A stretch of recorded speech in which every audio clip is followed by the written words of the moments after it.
નમસ્કાર દર્શક મિત્રો,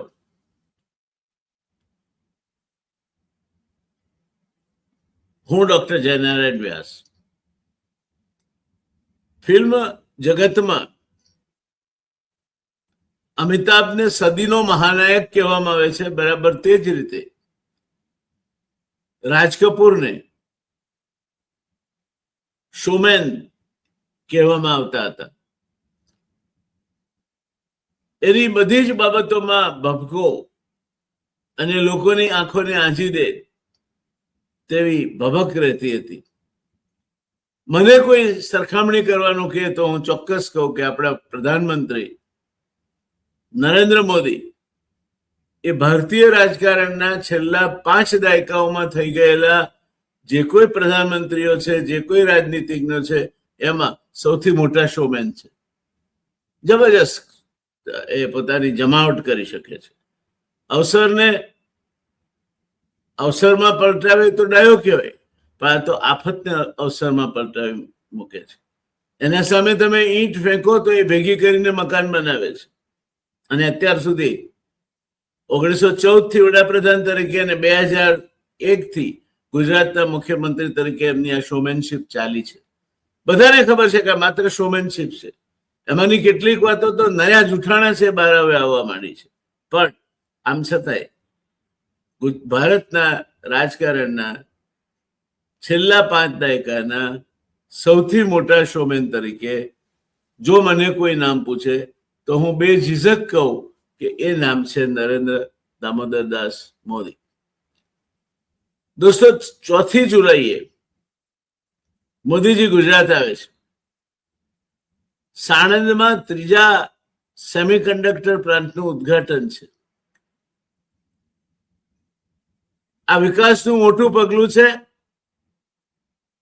જે મુજબ ગુજરાત આર્ટિફિશિયલ ઇન્ટેલિજન્સથી માંડી અનેક ઇલેક્ટ્રોનિક ઉપયોગો માટે જે પાયાનું રો મટીરિયલ છે તે સેમિકન્ડક્ટર ચિપ્સનું વિશ્વનું મોટામાં મોટું ઉત્પાદન હબ બનશે. 4 એકમો આવશે ગુજરાતમાં. અને આ જો સાચું હોય તો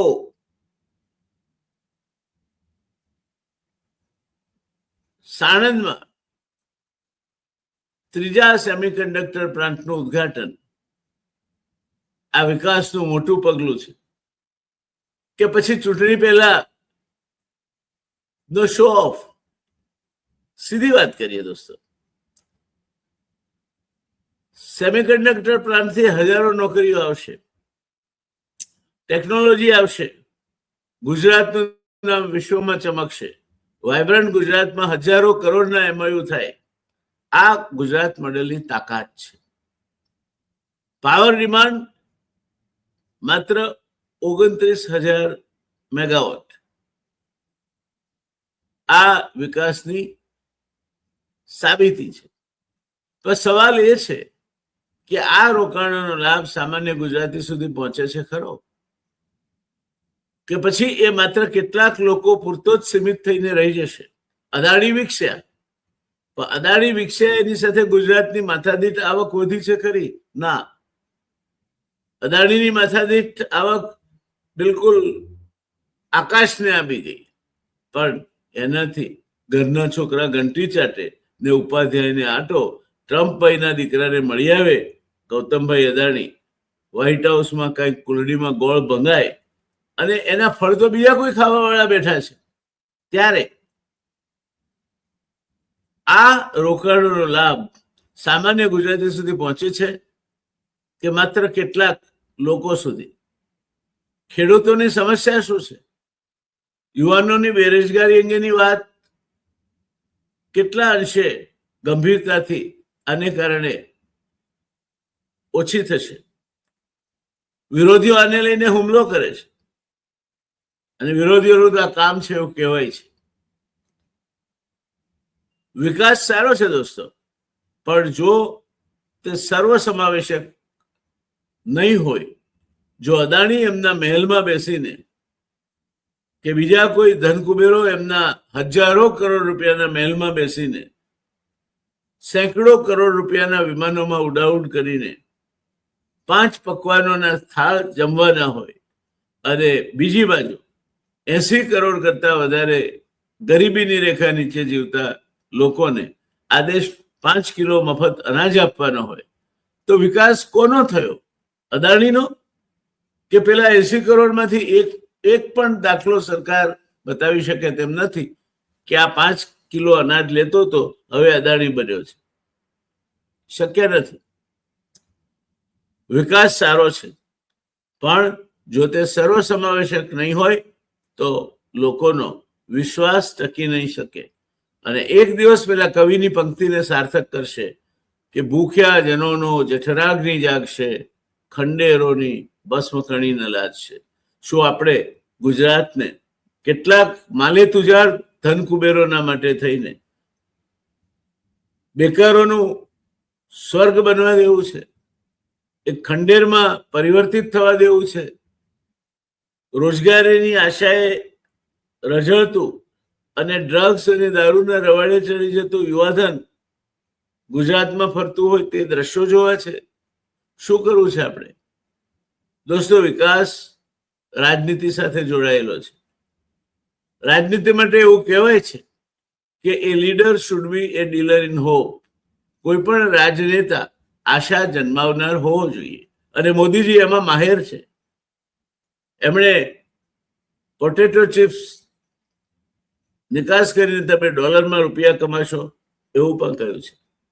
એમણે કેજી બેઝિનમાં તેલ નીકળ્યું ત્યારે મહેસાણામાં કોઈ ભાષણમાં એવું પણ કહ્યું હતું કે મહેસાણા પણ આખો તેલ પર તરે છે. એક સમય આવશે જ્યારે તમે ડેરીમાં દૂધ ભરો છો એને બદલે રિફાઇનરીમાં તેલ ભરતા હશો અને ચકલી ખોલશો તો પાણી નહીં આવે, તેલ નીકળશે.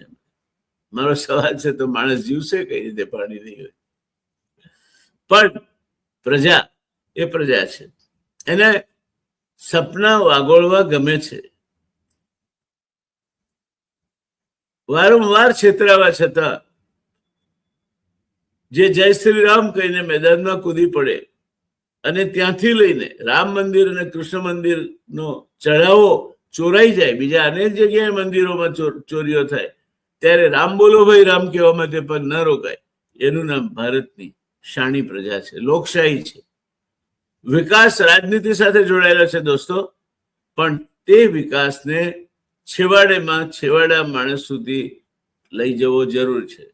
ગાંધીજી આજ તો કહેતા હતા, ગાંધીજી કહેતા હતા કે દેશમાં કોઈ પણ વિકાસના પ્રકલ્પનું આયોજન એ રીતે થવું જોઈએ કે એ આયોજન છેવાડાના માણસને લક્ષ્યમાં રાખીને કરવામાં આવ્યું હોય.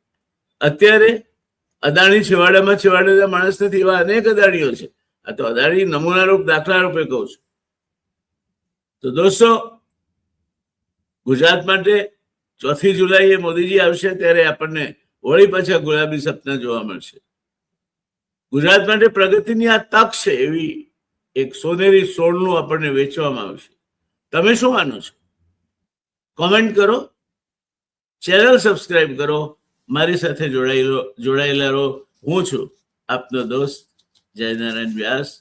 તમારી ચેનલ છે ધ રિયલ ડિબેટ. સબસ્ક્રાઇબ કરો, બેલ આઇકન દબાવીને રજીસ્ટર કરો, અને આ પ્રકારની ચર્ચાઓ માટે હંમેશા અમારી સાથે જોડાયેલા રહો. અમારા માટે અમારા દર્શક મિત્રોનું હિત એ સૌથી અગ્રિમ હિત છે. આવજો ત્યારે. જય જય ગરવી ગુજરાત, જય જય ગરવી ગુજરાત, જય જય ગરવી ગુજરાત.